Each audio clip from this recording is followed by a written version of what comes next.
अस्सलाम वालेकुम। Red Line with Talat के साथ मैं हूं सुमेरा खान। इसराइल और ईरान का तनाज़ा शुरू हुए 3 हफ्ते हो चुके हैं और दिखता यही है कि तनाज़ा बहुत ख़तरनाक मराहिल में दाखिल हो चुका है। और इसकी सबसे बड़ी आज एक हाईलाइट है जो कि अमरीकी वज़ीर दिफ़ा या जिनको वॉर मिनिस्टर या सेक्रेटरी फॉर वॉर कहते हैं, उनके बयान से अगर शुरू किया जाए तो यकीनन एक बहुत खौफनाक पेशगोई होती है आगे आने वाले वक्तों की। इस हवाले से अगर अमरीकी वज़ीर दिफ़ा की प्रेस कॉन्फ्रेंस की बात की जाए तो उन्होंने कहा कि जुमेरात को अब तक का सबसे बड़ा स्ट्राइक होगा। और ये मुझे एटलीस्ट को खाली खुली धमकी नहीं लगती, क्योंकि अब तक जो भी बातें हुई हैं उसमें 80% उन स्टेटमेंट्स को कोशिश की गई है, एक पैरानोया के ज़रिए ही सही, मगर उसको कोशिश की गई है प्रैक्टिकल लाइंस के अंदर अचीव करने की अमेरिका की जानिब से। एक स्ट्राइक पैकेज इसको क्यों कहा गया, इस हवाले से भी बातचीत करेंगे। इससे पहले इजराइल की जानिब से ईरान के अहम साउथ पारस गैस फील्ड पर हमले के बाद ईरान ने फौरी और सख्त रद्द-ए-अमल देते हुए सऊदी अरब और कतर में अहम तनसीबात को निशाना बनाया। कतर ने इन हमलों को कौमी सलामती के लिए संगीन खतरा करार देते हुए ईरानी सिफारती अमले को 24 घंटों में मुल्क बदर होने का हुक्म दिया है। अमरीकी सदर डोनाल्ड ट्रंप ने कहा है कि साउथ पारस पर इजरायली हमले का अमरीका को पेशगी इल्म नहीं था। अगर ईरान ने कतर की LNG तनसीबात पर दोबारा हमला किया तो उसके नताइज ख़तरनाक होंगे। दूसरी जानिब अरब और इस्लामी ममालिक के हंगामी इजलास में ईरान के हमलों की मजम्मत और उन्हें फौरी तौर पर रोकने का कहा गया है। सऊदी वज़ीर ख़ारजा ने खलीजी ममालिक पर ईरानी हमलों को नाकाबिल कबूल करार देते हुए कहा कि सऊदी अरब हमलों के बाद फ़ौजी कार्रवाई का हक महफूज रखता है। इस सूरत हाल के बाद जंग किस तरफ जाएगी, इस पर बात करेंगे। और साथ ही पाकिस्तान और अफ़गानिस्तान के दरमियान भी ईद के मौका पर जंगबंदी का ऐलान कर दिया है, इस पर भी बात करेंगे। हमारे साथ हमारा आज का पैनल मौजूद है। तेहरान से भी हमारे पैनल से एक बहुत रिस्पेक्टेड वर्दी स्पीकर मौजूद होंगे, डॉक्टर सैयद हसन रज़ा, तज्ज़ियाकार हैं, तेहरान बेस्ड हैं। और इसके साथ साथ हमारे साथ आज के शो में मौजूद होंगे rear admiral retired Faisal Shah, दिफाई तज्ज़ियाकार हैं, major general retired Zahid Mahmood, दिफाई तज्ज़ियाकार हैं, air commodore retired Khalid Chishti, ये भी दिफाई तज्ज़ियाकार हैं। इन सब से आज हम ख़ित्ते की मुकम्मल सूरत हाल पर बातचीत करेंगे। ख़ित्ता जो कि इस वक्त एक जंगी ख़ित्ता बन चुका है, यही कहना चाहिए। ईद का मौका है, दो अतराफ़, दो फ़रीक़ैन ने तो ईद पर सीज़ फायर तो उसको नहीं कहा जाएगा, एक जिसको कहते हैं जंगबंदी, एक आर्जी जंगबंदी या फायर बंदी ज़्यादा बेहतर मुनासिब लफ्ज़ है, उसका ऐलान किया है। मगर ईद के फ़ौरन बाद यानी 25 मार्च को क्या होता है, पाकिस्तान की एयर स्ट्राइक्स किस लेवल के साथ वापस आती हैं, वो वक्त ही बताएगा। और अफ़गानिस्तान की जानिब से एक प्रोपेगेंडा वॉरफेयर जो जारी है, जिसमें उन्होंने हस्बे आदत पुरानी तस्वीर का भी इस्तेमाल किया, पुरानी वीडियोस का भी इस्तेमाल किया, और तो और एक रिहेबिलिटेशन सेंटर को भी नहीं बख्शा। उस हवाले से भी आज तफसीली बातचीत करेंगे। सबसे पहले डॉक्टर सैयद हसन रज़ा जो तेहरान में इस वक्त हमारे साथ मौजूद हैं, उनकी जानिब जाना चाहेंगे। डॉक्टर सैयद हसन रज़ा, आपका बहुत बहुत शुक्रिया रेड लाइन के लिए प्रोग्राम के लिए वक्त देने के लिए। सबसे पहले मैं आपसे जानना चाहूँगी कि ईरानी अवाम की इस वक्त बहुत बातचीत हो रही है। अमेरिका की जानिब से तासुर दिया जाता है कि ईरानी अवाम इस मौजूदा रजीम से खुश नहीं है। रजीम का लफ्ज़ वो हमेशा इस्तेमाल करते हैं और इस्लामिस्ट रजीम कहते हैं। आप तो पहले ये बताइएगा कि इस वक्त अवाम का जोश व जज्बा क्या है, अमेरिका की बात में वज़न है या आप तेहरान में मौजूद हैं? आप बताइए कि इस वक्त जो ईरानी अवाम है उनका मिजाज क्या कहता है। बहुत शुक्रिया आपका कि आपने मुझे दावत दी। देखिए, अमेरिका जो ईरान के अंदर रजीम की बात करता है तो मैं ये समझता हूँ कि ये नामुनासिब लफ्ज़ है रजीम। ईरान के अंदर अमेरिका को किसी रजीम का सामना नहीं है, बल्कि ईरान के अंदर अमेरिका को एक मिल्लत का सामना है, एक अवामी इनकलाब का सामना है। रजीम जो है वो बड़ी आसानी के साथ जो है वो बशार अल असद की तरह चेंज की जा सकती है, वेनेज़ुएला के सदर की तरह चेंज की जा सकती है। लेकिन हम देखते हैं कि अगर ईरान के अंदर रजीम होती और उसको ईरानी अवाम भी चाहते कि हम इसको चेंज कर दें, तो सुप्रीम लीडर की शहादत के बाद तो बड़ा अच्छा मौका था कि उस वक्त सिपाही पासदारान की मिलिट्री लीडरशिप भी जो है वो टारगेट की गई। बाकी जो फिजाइया के चीफ हैं वो भी मार दिए गए। Joint chief of staff Syed Abdul Rahim Mousavi, उनको भी टारगेट किया गया। तो बड़ी आसानी के साथ तो ये हो सकता है अवाम के पास मौका था। लेकिन हम देखते हैं कि रहबर इनकलाब की शहादत के बाद एक हफ्ते तक नए रहबर का इंतखाब नहीं हुआ। लेकिन उसके बावजूद जंग जो है वो बड़ी तैयारी के साथ, बड़े ठंडे दिमाग के साथ और प्लानिंग के साथ आगे बढ़ी। और जो अवामी तासुर है, मैं ये समझता हूँ कि इस वक्त हम्म। ईरानी जो अवाम है वो अपने इस निज़ाम के साथ खड़े हुए हैं। आप देखें कि अभी तक गवर्नमेंट की तरफ से तकरीबन 35 के करीब ऐसे जेर जमीन मेट्रो स्टेशन है कि जो तकरीबन आम जमीन, सतह हम्म। जमीन से 500 मीटर की नीचे गहराई के अंदर मौजूद है। तो उन 35 मेट्रो स्टेशन को तेहरान के सही। अंदर इन्होंने पनाहगाह के तौर पे ऐलान किया है कि जंगी सूरत हाल में अगर कोई पनाहगाह में जाना चाहे तो वो मेट्रो स्टेशन में नीचे जा सकता है। लेकिन आप यकीन करें कि इन 18 दिनों के हम्म। अंदर एक ईरानी फर्द ने भी जो है पनाहगाहों की तरफ जो है वो नहीं किया है। जबकि तेहरान के अंदर मुसलसल जो है वो हर इसमें रोज ही अटैक इसमें होते हैं इसमें और डॉक्टर साहब, खतरे इसमें में। डॉक्टर साहब एक डॉक्टर हसन, इसके अंदर एक काउंटर आर्ग्यूमेंट भी आ रहा है कि ईरान में इस वक्त टोटल ब्लैकआउट है इंटरनेट का, और बहुत कम लोग ऐसे हैं जिनके पास जिनको इंटरनेट की रसाई है। तो इस काउंटर आर्ग्यूमेंट को फ्रॉम द वेस्ट साइड आप कैसे कैसे इसको देखते हैं, या इसका जवाब क्या देना चाहेंगे? देखें, इसमें होता यह है कि जो इंटरनेट है, एक इसको कहते हैं नेशनल इंटरनेट। वो इंटरनेट तो अभी भी पूरे मुल्क में तमाम लोगों की एक्सेस में है, जिसके ऊपर तमाम ईरानी एप्लीकेशन, ईरानी हम्म। चैनल्स, ईरानी सर्विसेज, वो सारी की सारी चल रही हैं। हम्म। आप ऑनलाइन परचेज कर सकते हैं, ऑनलाइन चीज़ों को बुक कर सकते हैं, हर चीज टैक्सी पे हम्म। ऑनलाइन ऑर्डर कर सकते हैं। लेकिन जो इंटरनेशनल इंटरनेट है, इंटरनेशनल इंटरनेट जो है वो जाहिर तौर पे यहाँ पे ईरान के अंदर खसूसन स्टार लिंक का जो इंटरनेट था वो ईरान की गवर्नमेंट की तरफ से कई जी। सालों से ममनू है कि जिसके ऊपर ईरान मुखालिफ जो चैनल्स हैं वो अपने चीजें चलाते थे। अभी भी आप देखें ना, मैं यहाँ पे ब्रैकेट के अंदर अर्ज कर दूं कि इस वक्त पूरी दुनिया में हम्म। किसी भी मुल्क के खिलाफ उसकी अपनी जुबान के अंदर इतने चैनल नहीं होंगे जितने ईरान के हैं। यानी ईरान की पर्शियन लैंग्वेज के अंदर सही। 200 से ज्यादा चैनल फकत ईरान के खिलाफ हैं, जो बाहर बैठ के ईरान के खिलाफ प्रोपोगंडा कर रहे हैं, बम्बार्डमेंट कर रहे हैं। तो वो इन्हीं इसी इंटरनेट के जरिए ही यकीन हम्म। कर रहे हैं। यानी जो इंटरनेशनल इंटरनेट है उससे आम लोगों का वैसे भी आम रूटीन में भी कोई इतना सरोकार नहीं होता है।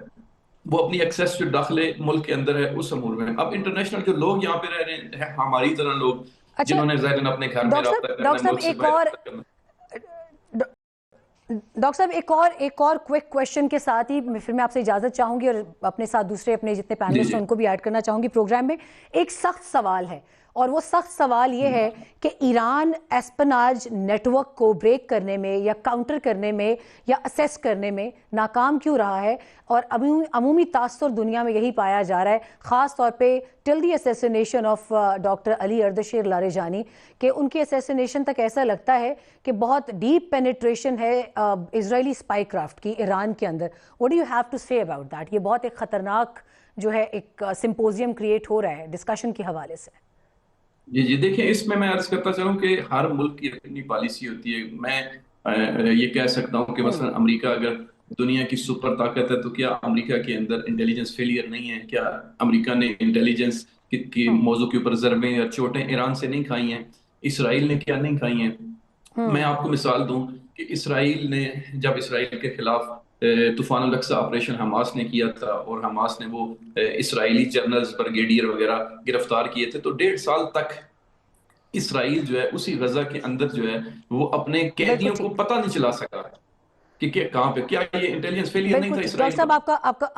आपका बहुत इंपॉर्टेंट इसके ऊपर पॉइंट आ गया। इस वक्त रियर एडमिरल फैसल शाह हमारे साथ मौजूद हैं, डिफेंस एनालिस्ट हैं, और major general Zahid Mahmood defence analyst हैं। एयर कमोडोर खालिद चिश्ती भी हमें प्रोग्राम में ज्वाइन करेंगे। फैसल साहब, आपकी तरफ मैं आना चाहूँगी। आपने कुछ डिस्कशन सुनी भी डॉक्टर सैयद हसन रजा के साथ, जो तेहरान से हमारे साथ थे। बहुत अहम बातें उन्होंने की, लेकिन अगर आपने सुना हो तो उन्होंने माना भी कि yes, there is penetration of Mossad's spy craft in Tehran. It's a huge thing. It's definitely something that creates a fear of clandestine operations, not only in Iran लेकिन साथ साथ दूसरे ममालिक में भी। इस पर आप क्या कहना चाहेंगे कि अगर हम पाकिस्तान के पर्सपेक्टिव से भी बात करें, हम खतरे में हैं या ईरान कितने खतरे में है? जी, बहुत शुक्रिया मुझे प्रोग्राम में लेने का। मैं डॉक्टर हसन साहब की बात से इत्तेफाक करता हूं कि देखिए, सिक्योरिटी ब्रीचेस हर मुल्क में होते हैं। अमेरिका में भी हुए हैं, कैनेडी का कत्ल हुआ, रेगन पे हमला हुआ, ये खुद ट्रंप साहब पे इलेक्टोरल कैंपेन के दौरान 2 दफ़ा हमला हुआ। तो सिक्योरिटी ब्रीचेस हर जगह होते हैं, लेकिन ये बात वाकई कंसर्न की है कि इतना ज़्यादा इनग्रेस होना ईरान के अंदर, ये एक लम्हा फ़िक्रिया है। मैं ख़ुद ईरान में रहा हुआ हूँ और मुझे पता है कि ईरानियों का अपना बड़ा इंटेलिजेंस नेटवर्क है। उसके बावजूद इनका इन्फिल्ट्रेट करना और ये सब कार्रवाइयाँ करना, ये ज़रूर एक लम्हा फ़िक्रिया मेरे लिए भी ताज्जुब की बात है। जहाँ तक पाकिस्तान की बात है, देखें, एक बड़ी ख़तरनाक प्ले बुक है जो इज़राइल की है और वो इंडिया के हाथ लग सकती है, और इंडिया ज़रूर इसमें इंटरेस्टेड होगा कि ये जो इज़राइल ने ईरान में जो जो कार्रवाइयाँ की हैं AI, साइबर और ह्यूमन इंटेलिजेंस के थ्रू, इसको स्टडी करे और इसको एम्प्लॉय करे अपने दुश्मनों के मुल्क में, जिसमें हम भी शामिल हैं। तो हमें चौकन्ना रहने की ज़रूरत है कि ये जो चीज़ें की गई हैं इन पे हमारे सेफ गार्ड्स क्या हैं, और अगर खुदा न खास्ता अभी नहीं है तो हमारे होने चाहिए ये सेफ गार्ड्स, और हमें इंडिया को ये स्पेस नहीं देनी चाहिए। अब चीज़ें क्योंकि आया हो गई हैं, सामने आ गई हैं, तो हमारे लिए भी आसानी उनको स्टडी करना।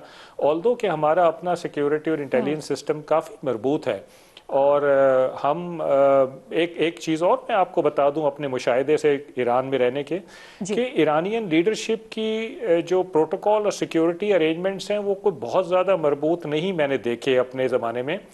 वो ये समझते हैं कि अगर हम बहुत ज़्यादा सिक्योरिटी और प्रोटोकॉल रखेंगे तो हम आवाम से दूर हो जाएंगे, और क्योंकि एक आइडियोलॉजिकल माइंडसेट है तो वहाँ पे शहादत को बहुत ज़्यादा प्रमोट किया जाता है, अच्छी ज़िंदगी से ज़्यादा अच्छी मौत को ज़रा ज़्यादा फोकस किया जाता है। तो एक ये भी वजह है कि उनके यहाँ बहुत ज़्यादा स्ट्रिक्टनेस इस सिलसिले में नहीं पाई गई।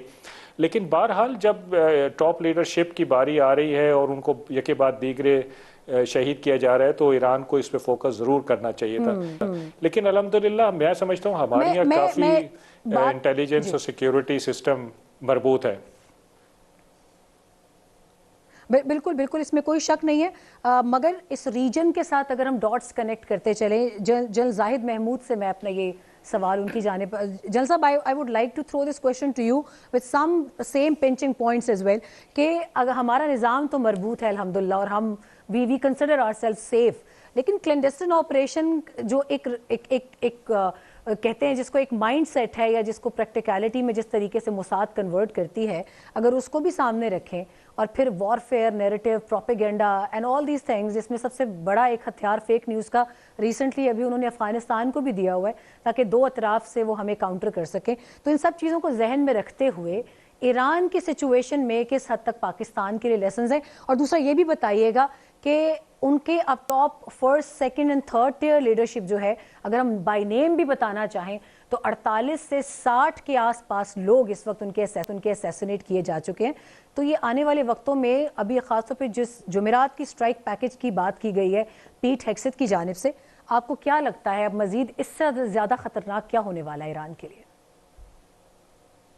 देखिए, ईरान के लिए जी सिचुएशन है, इंटेलिजेंस पेनिट्रेशंस भी हुई हैं और सीरियस पेनिट्रेशंस हुई हैं, क्योंकि जो मकसद था इन पेनिट्रेशंस के बाद जो लीडरशिप को टेक आउट किया गया, पर्पस यही था कि जी आप पैरालिसिस क्रिएट करें, get into the decision making loop, और पैरालिसिस इतना क्रिएट करें कि वो वॉर को एग्जीक्यूट ही ना कर सके।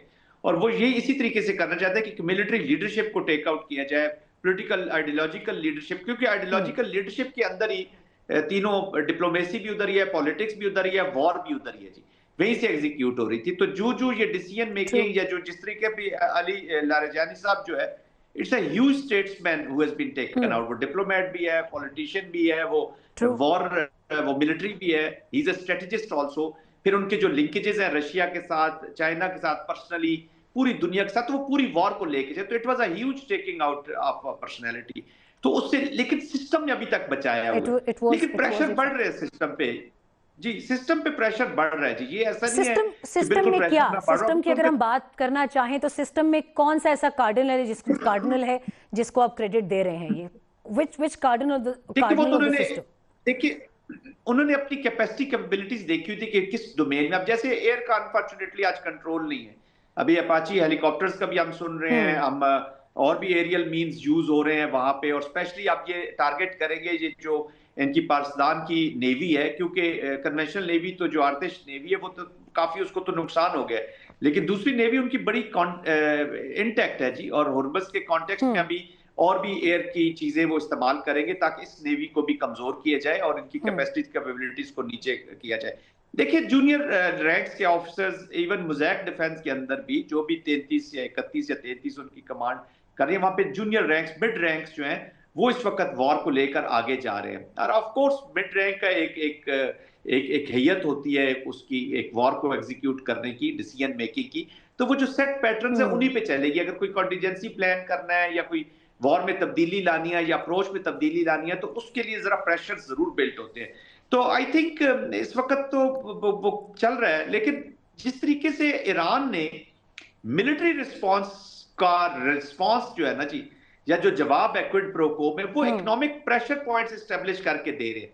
तो वो वहां पे कास्ट, जिस तरह यहाँ पे बम जो है वो तकलीफ दे रहा है ईरान को, तो वहां पर बैरल जो ऑयल की प्राइस है वो अमेरिका के अंदर वो उससे भी भारी गिर रही है। पूरी दुनिया के अंदर everyone is feeling the heat.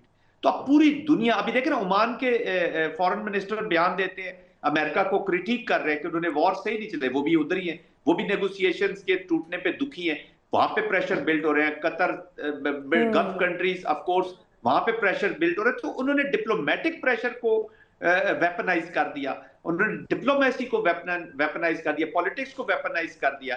और अगर चाइना और रशिया को थोड़ा सा अपना मोर एक्टिव रोल लेकर आते हैं तो वी हैव अ सिचुएशन, या ईरान कोई और थिएटर खोलता है इसी वॉर के अंदर और प्रेशर इकोनॉमिक बढ़ाता है, और अगर रशियन ऑयल की तरसील को भी वापस बातचीत को यहीं से शुरू करेंगे। एक ब्रेक का वक्त हुआ चाहता है, बाद से हम जारी रखेंगे। हमारे साथ एयर कमोडोर खालिद चिश्ती भी इस वक्त प्रोग्राम को ज्वाइन कर चुके हैं, और ब्रेक के बाद वापस आकर will resume the discussion from the point we are leaving right now.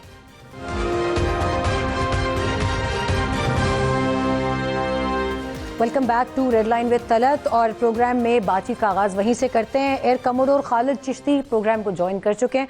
Khalid साहब, वेलकम टू द प्रोग्राम। और आपसे ही मैं पहला सवाल करना चाहूँगी कि what exactly we should get the meaning from Pete Hegseth statement. एक डेंजरस स्टेटमेंट है, और साथ ही साथ तुर्की ने भी एक मुखलिसाना मशवरा दिया है, तुर्की के फॉरेन मिनिस्टर हकान फिदान ने, कि ईरान अपने मामलात को जो इजराइल और अमेरिका के साथ है उनको मशरिक वस्ता के दूसरे ममालिक तक न फैलाए।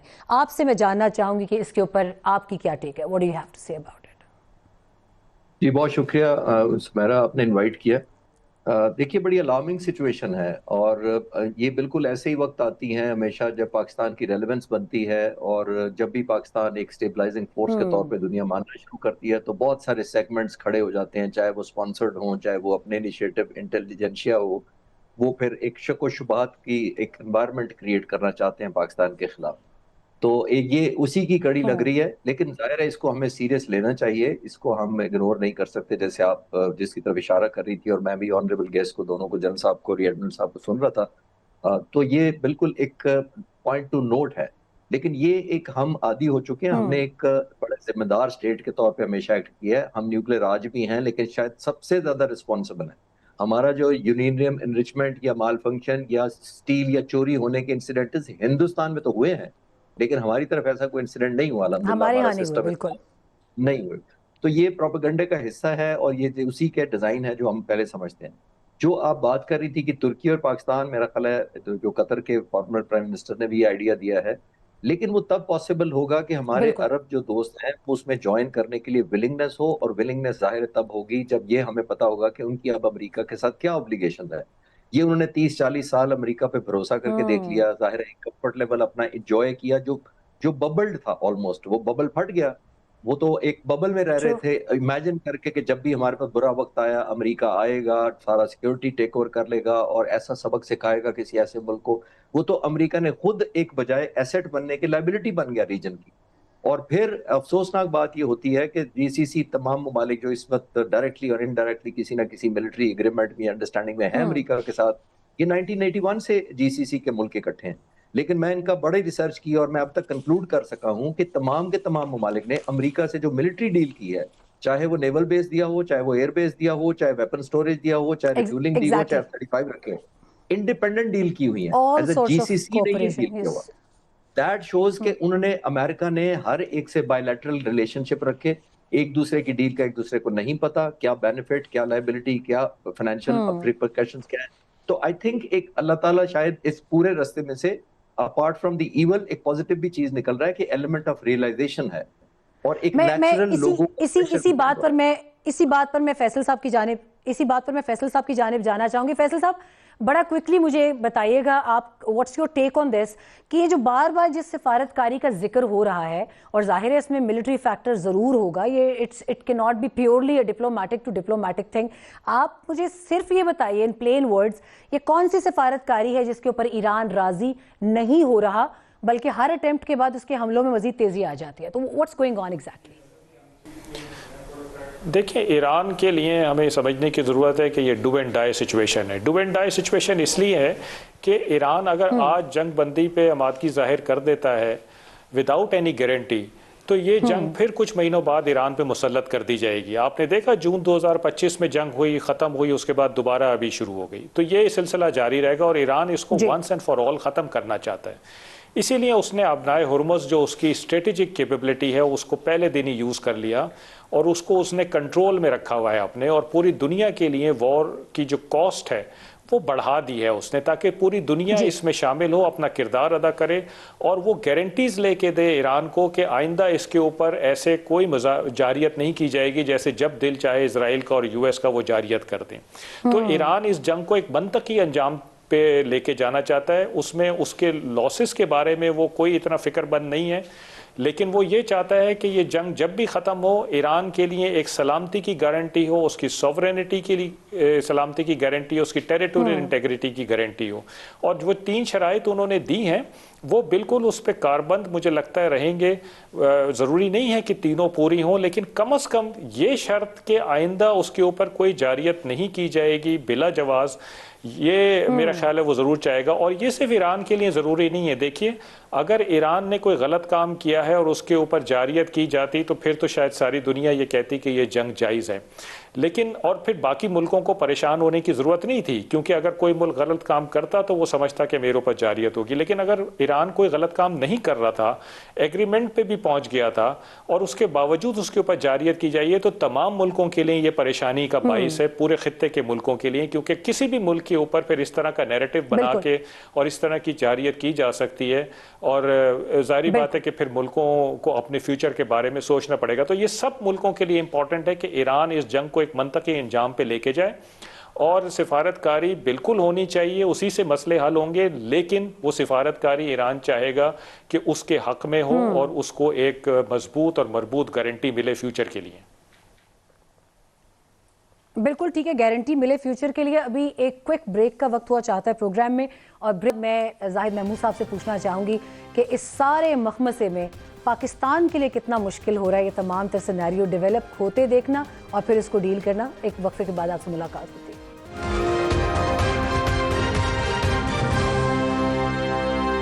Welcome back to Red Line with Talat, और जनरल जाहिद महमूद से मैं बात करना चाहूँगी। जनरल साहब, आपसे मैंने ब्रेक से पहले एक क्वेश्चन मैं पूछना चाह रही थी।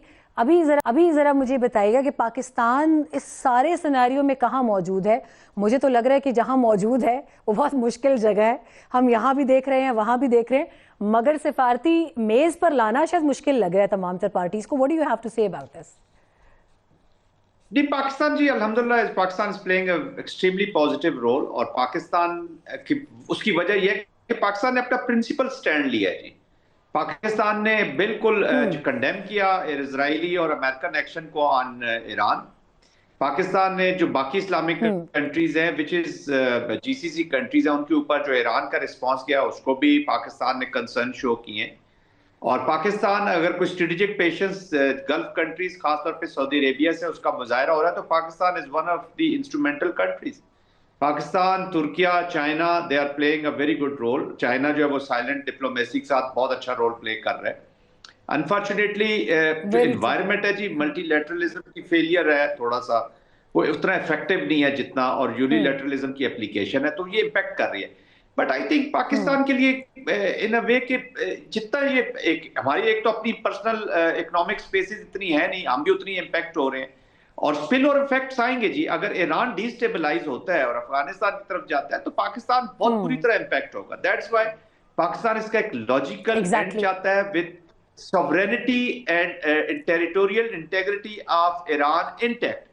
आज तुलसी गवार्ड की जो स्टेटमेंट आई है उसका इस टाइमिंग्स पे आना पाकिस्तान के लिए फर्दर अलार्म जरूर क्रिएट कर रहा है। गो के पाकिस्तान की मगर उसका बड़ा मजबूत जवाब, चिश्ती साहब, उसका जी, बड़ा वो तो चला मजबूत गया। जवाब भी गया पाकिस्तान की तरफ से, दफ्तर खारजा की तरफ लेकिन से। एक इशारा पाकिस्तान को उन्होंने किया जरूर है कि जी आप अगर जरा देख लें थोड़ा सा इस चीज को, ये करते हैं जी, this is how the big powers they, वो लेकिन- आपको थोड़ा सा शरारत आपके साथ करते रहते हैं, लेकिन लेकिन पाकिस्तान लेकिन एग्जैक्टली लेकिन जनरल साहब, अफगानिस्तान और पाकिस्तान की बात करना चाहूंगी कि एक मगरबी बॉर्डर भी हमारे लिए खुला हुआ है मुकम्मल तौर पे। अभी थोड़ा सा एक जंगबंदी है, ईद के बाद तक ये बरकरार रहेगी ये तमाम तर फायरबंदी, या नहीं आपको लगता है कि सिलसिला कुछ और होने वाला है? देखिए, पाकिस्तान ने एक चांस दिया है जी। पाकिस्तान तो बार बार तालिबान के कोर्ट में बाल फेंक रहा है। एक्चुअली इस वक्त वहां पे जो सिचुएशन है जी विद इन अफगानिस्तान, जो इंट्रा तालिबान कंटेस्टेशन है, उसने एक सिचुएशन भी क्रिएट की हुई है। There is not a united front कि वो सही। वहां से एक ही पॉलिसी के तहत आए। जो कंधारीज है उन्होंने प्रॉब्ली जो टीटीपी का मामला है, इसको मामला पाकिस्तान और टीटीपी सॉरी ये जो हकानीज हैं उनके दरमियान इसको कर दिया है। मुल्ला हिब्बतुल्लाह साहब का भी जो ईद के ऊपर भी बयान है उसमें पाकिस्तान का जिक्र नहीं है, टीटीपी का बिल्कुल ही जिक्र नहीं है। तो वो probably I have a feeling कि हिब्बतुल्लाह साहब जो है वो उसको एक स्ट्रेटेजिक बर्डन ले रहे हैं टीटीपी को, और हकानी जो है वो एक अनफॉर्चुनेटली वो ज्यादा उससे जुड़े हुए नजर। बट हैविंग सेड दैट, ये ओवरऑल एक टीटीए जो है वो that has become a part of a problem for Pakistan. तो अभी भी ये 4 दिन का एक चांस मिला है। I think Chinese, Saudi Arabia, Türkiye, China की ये जो डिप्लोमेसी है ये भी वर्क कर रही है। उनकी मीडिएशन से शायद कुछ फर्क पड़े। बिल्कुल ठीक, पाकिस्तान एक रिस्पॉन्सिबल स्टेट है।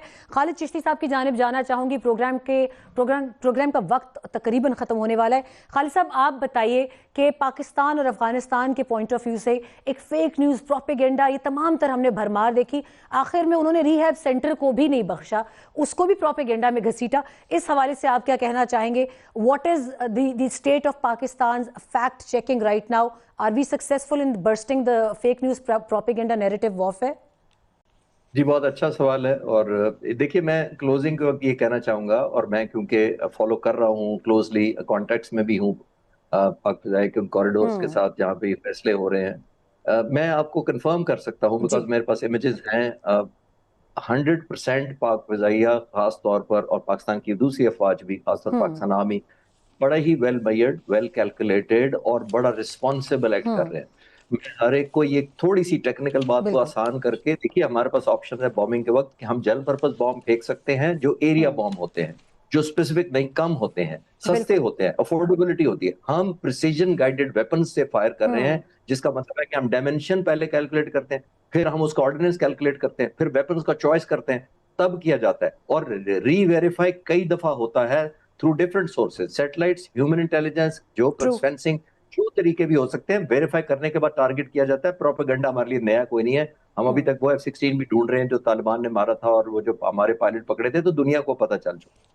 जी बिल्कुल ठीक है। इस हवाले से लास्ट जो प्रोग्राम के आखिर में जाते जाते एक अहम जो तस्करा है वो ज़रूर होना चाहिए। पाकिस्तान के फील्ड मार्शल सैयद आसिम भी आज एक बहुत अहम बयान सामने आया है कि दहशत गर्दों के ठिकाने जहां भी होंगे उन्हें निशाना बनाया जाएगा, और पाकिस्तान के खिलाफ अफगानिस्तान की सरजमीन इस्तेमाल नहीं होने दी जाएगी और ना ही ये बर्दाश्त किया जाएगा। ये एक बड़ा कतई स्टेटमेंट है जो कि पाकिस्तान की टॉप मिलिट्री ब्रास की जानिब से सामने आया है, और सिविल मिलिट्री गवर्नमेंट इस वक्त सेम पेज पर है। इस वक्त कोई रियायत नहीं है दहशत गर्दों के लिए। इसी तमाम तर नोट के साथ आपसे रेड लाइन विद तलत से इजाज़त चाहते हैं। अपना ख्याल रखिएगा। अल्लाह हाफ़िज़।